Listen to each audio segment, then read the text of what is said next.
Helping a Friend po, itong mga JW Bible games po ay talagang napakaganda guys ng pagkakagawa.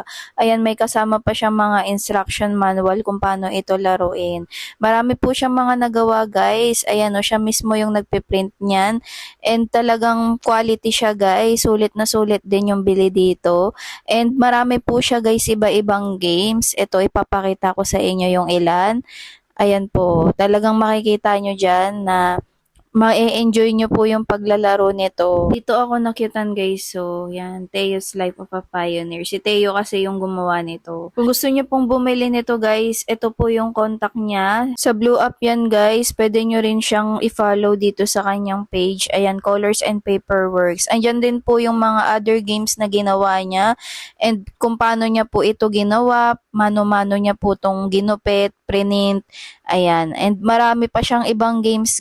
Gusto ko nga yung Noah's Ark, no? So, i-direct message nyo na lang siya guys kasi hindi ko kabisado yung pricing niya. Thank you for watching!